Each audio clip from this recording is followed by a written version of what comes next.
Hello my dear student, hope you all are doing well. और आज मैं फिर आपके साथ लेकर आ गई हूँ टेंस। तो आज जो मैं आपको टेंस पढ़ाने वाली हूँ वो है प्रेजेंट परफेक्ट कंटिन्यूअस टेंस, जिसे हम प्रेजेंट परफेक्ट प्रोग्रेसिव टेंस भी कहते हैं। तो मैं आपको सारी डिटेल्स इसमें समझाऊंगी कि क्या यूजेस है प्रेजेंट परफेक्ट कंटिन्यूअस टेंस के। आपको बिल्कुल भी दिक्कत नहीं होगी कभी भी बनाने में प्रेजेंट परफेक्ट प्रोग्रेसिव टेंस को। तो बस आप वीडियो को एंड तक वॉच कीजिएगा। और अगर आप बिगिनर हैं तो ये वीडियो तो पक्का आपके लिए ही है, क्योंकि मैं इसे बहुत ही बेसिक तरीके से आपको समझाऊंगी कि किस तरीके से आपको प्रेजेंट परफेक्ट कंटिन्यूअस टेंस जो होता है वो क्या होता है और किस तरह के सेंटेंसेस यूज़ करते हैं जब हम बनाते हैं, जब हमारे सामने ऐसे क्वेश्चंस होते हैं। तो उस क्वेश्चंस को ट्रांसलेशन करने के लिए हमने प्रेजेंट परफेक्ट कंटिन्यूअस टेंस का यूज़ कब करना होता है। तो सारी यूजेस, सारे स्ट्रक्चर्स मैं सब आपको इस वीडियो में बताऊंगी। तो वीडियो को एंड तक देखिएगा और चलिए शुरू करते हैं present perfect continuous tense. So student, इसके जो यूजेस हैं वो बहुत ही सिंपल है। आपको बस कुछ बातों का ध्यान रखना होगा। इसको का जब हम यूज़ करते हैं, जब कोई काम हम पास्ट में शुरू करते हैं और वो काम प्रेजेंट में भी होता आ रहा है और वो कंटिन्यू है प्रेजेंट में भी, वैसे सेंटेंसेस को बनाने के लिए हम प्रेजेंट परफेक्ट कंटिन्यूअस टेंस का यूज़ करते हैं। इसके अलावा इसके एक और यूज़ है कि जब कभी कोई काम हमने पास्ट में स्टार्ट किया है और वो प्रेजेंट में आकर फ़ौरन ही फिनिश हुआ है, अभी जस्ट फिनिश हुआ है, तो उसको बोलने के लिए भी आप प्रेजेंट परफेक्ट कंटिन्यूअस टेंस का यूज़ कर सकते हैं। तो चलिए कुछ एग्जाम्पल से समझते हैं ताकि आपको ये टेंस जो है वो अच्छी तरीके से क्लियर हो जाए। तो यहाँ पर एग्जाम्पल मैंने लिया है कि वह 2 दिन से खाना बना रही है। इसमें देखें, इस सेंटेंस को आप देखें कि ये जो खाना बनाने का काम है वो 2 दिन पहले उसने शुरू किया है। 2 दिन पहले, जैसे कि मैंने बताया है कि इस टेंस को हम पास्ट में स्टार्ट करते हैं। पास्ट में किसी भी टाइम में स्टार्ट कर सकते हैं। यहाँ पे मैंने 2 दिन पहले बताया। 2 दिन पहले से वो खाना बना रही है और वो अभी भी बना रही है। Still the process, still the action is continuing. तो इस टेंस को हमने बनाया है इस तरीके से। She has been cooking food for 2 days। वह 2 दिन से खाना बना रही है। अगर आप ये इस टेंस को आप इतना भी कहकर स्टॉप कर सकते हैं कि शी हैज़ बिन कुकिंग, इसका मतलब भी यही है कि इसने पास्ट में स्टार्ट किया है और वो अभी कंटिन्यू हो रहा है। लेकिन हम ज़्यादा अच्छी तरीके से समझने के लिए इसमें टाइम पीरियड ऐड करते हैं एंड ज़्यादातर ये टाइम पीरियड ऐड करने के बाद ही यूज़ किया जाता है। इसके अलावा मैं आपको ये भी बताती हूँ कि फॉर और सिंस का यूज़ कैसे करते हैं। नेक्स्ट एग्जाम्पल है, तुम सुबह से पढ़ाई कर रहे हो। You have been studying since morning. यहाँ पर देखें मैंने सिंस का यूज़ किया है। तो चलिए मैं अब आपको बताती हूँ कि फॉर का यूज़ कहाँ पर करते हैं और सिंस का यूज़ कहाँ पर करते हैं। सो स्टूडेंट, फॉर का यूज़ हम करते हैं पीरियड ऑफ टाइम के लिए। जब आप जैसे पीरियड ऑफ टाइम लाइक घंटे, hours, days, week, month, year, ever. So ये सारी चीज़ें जहाँ पर पीरियड ऑफ टाइम बता रहे हो कि हाँ 2 घंटे से, 4 दिन से, 1 हफ्ते से, 2 हफ्ते से, तो ये सारी चीज़ों के लिए हम यूज़ करते हैं फॉर का। ओके और सिंस का यूज़ हम करते हैं जब हम स्पेसिफिक पॉइंट ऑफ टाइम बताते हैं। स्पेसिफिक पॉइंट ऑफ टाइम का मतलब हम एग्जैक्ट टाइम बता देते हैं।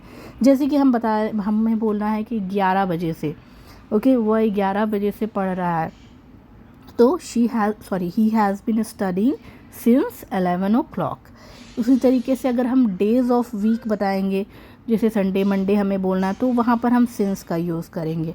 वीक्स बताना हो तो हम डेज़ बताना हो, डेट, स्पेसिफिक डेट की इतने 10 तारीख को, 11 तारीख को, तो हम सिंस का यूज़ करेंगे। साल हम बता रहे हो जब, जैसे 2010, 2020, 2024, तो हम सिंस का यूज़ करेंगे।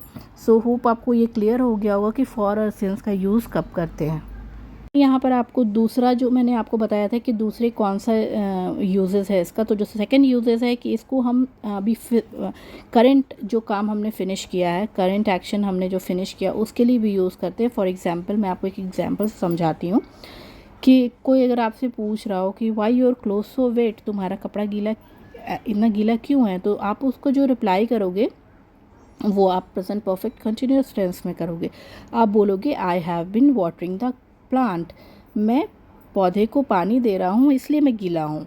तो यहाँ पर आपने इस टेंस को प्रेजेंट कंटिन्यूस में नहीं बनाया, आपने इसको प्रेजेंट परफेक्ट में बनाया है, क्योंकि ये काम अभी अभी ख़त्म हुआ और इसका एम्फेसाइज आप एक्शन के साथ कर रहे हो। ओके, कि जो एक्शन आप पर रिप्रेजेंट हो रहा है वो आपने काम, कपड़े आपके जो गीले हैं वो किस वजह से गीले हैं, जो आपने एक्शन किया है उस वजह से गीले। तो एम्फेसाइज आप कर रहे हो एक्शन को, इसलिए आपने इसे प्रेजेंट परफेक्ट कंटिन्यूस टेंस में बनाया है। So these are the 2 uses. Now मैं आपको स्ट्रक्चर बता देती हूँ और सारे के सारे स्ट्रक्चर्स यहाँ पर मैं आपको लिख कर दूँगी।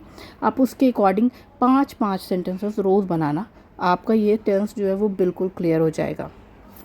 सो स्टूडेंट, सबसे पहला स्ट्रक्चर है अफर्मेटिव या पॉजिटिव सेंटेंसेस का, जिसका स्ट्रक्चर होता है सब्जेक्ट के बाद हम लगाएंगे हैज़ और have plus been plus verb की आईएनजी फॉर्म, देन सिंस और for as per the timing, then rest of the sentence जो भी होगा। For example, he has been learning the English language since last week, वो पिछले एक हफ्ते से इंग्लिश लैंग्वेज पढ़ रहा है। हमारा नेक्स्ट स्ट्रक्चर है निगेटिव सेंटेंस के लिए, जिसका स्ट्रक्चर है subject plus has have plus not plus been plus verb की ING form, then rest of the sentence. For example, she has not been cooking food for 2 hours. वह 2 घंटे से खाना नहीं पका रही है। Our next structure is interrogative sentence, जिसका स्ट्रक्चर है has या have लगाएंगे सबसे पहले, फिर subject, फिर been प्लस verb की ing form, then rest of the sentence. For example, have I been going to market since yesterday? क्या मैं कल से बाज़ार जा रहा हूँ? Our next structure is interrogative negative sentence, जिसका स्ट्रक्चर है has और have plus subject plus not plus been plus verb की ing form, then rest of the sentence. For example, have you not been studying for 2 days? क्या तुम 2 दिन से नहीं पढ़ रहे हो?